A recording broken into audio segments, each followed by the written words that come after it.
Hey there, I am back with this week's Creative Pep Talk, and I want to talk about something slightly different this week, but it is creativity related, so I hope that you'll bear with me if it doesn't seem like it is at the beginning. I was watching TikTok not long ago, and just in the course of listening to somebody else talk about something that unfortunately I don't remember what it was now, I suddenly had this thought. I know that the video I was watching was about people pleasing, and if you're on TikTok, you know there are a lot of people talking about people pleasing on TikTok, and people pleasing actually can really be not only a hindrance to your own overall life, but also to your creative process, because that's where perfectionism and comparison come in. But that's not what I want to talk about this week, because I've talked about those before. What occurred to me while I was watching this video was that most people who are people pleasers do it, well, they do it because they don't know any better, because they've been trained to do it by circumstance and beliefs that were pounded into them intentionally or unintentionally by others, usually when they were kids. But they think that they're doing it because they want to help somebody. And a lot of the time, that desire to help looks like, I want so-and-so to be happy. That seems like a reasonable thing to want, right? Why wouldn't you want your friends and your family to be happy? Why wouldn't you want your boss to be happy? Probably you want your boss to be happy.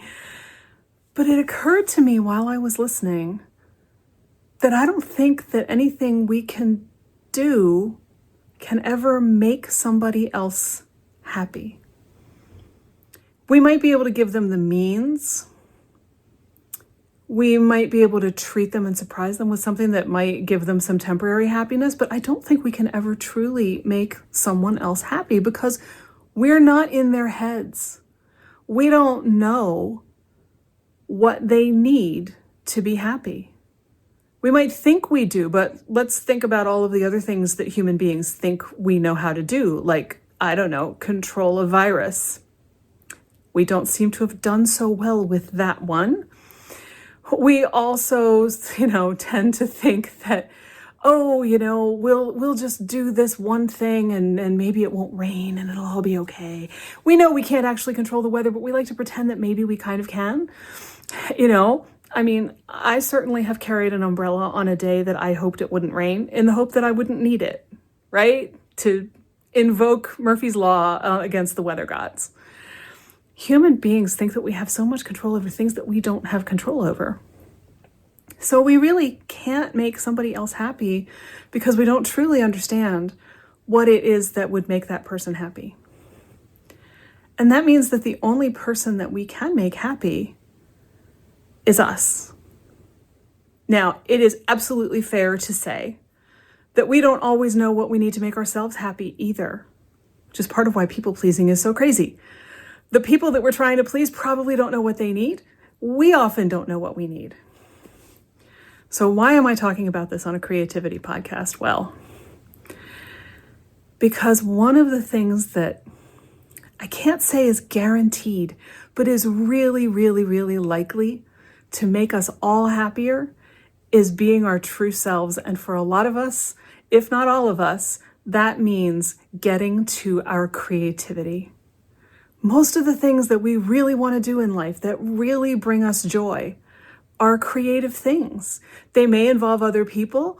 There's immense joy to be had in doing something creative with your kids, right? But that doesn't mean that your creative work on your own isn't just as valid and maybe even more necessary. They're not the same thing, and that's okay. You don't have to choose between them. You can have both. So, if you've been hankering to learn to play an instrument, to pick up a paintbrush for the first time in a while, to find a space to dance a little bit, even if it's just a dance in your bedroom over, when you get ready for work in the morning, anything that you've been wanting to do, to pick up your camera, to, do some choreography, to write some music, anything at all that's been calling to you like that, it's been calling you for a reason. Your spirit and your soul wants it and may even need it.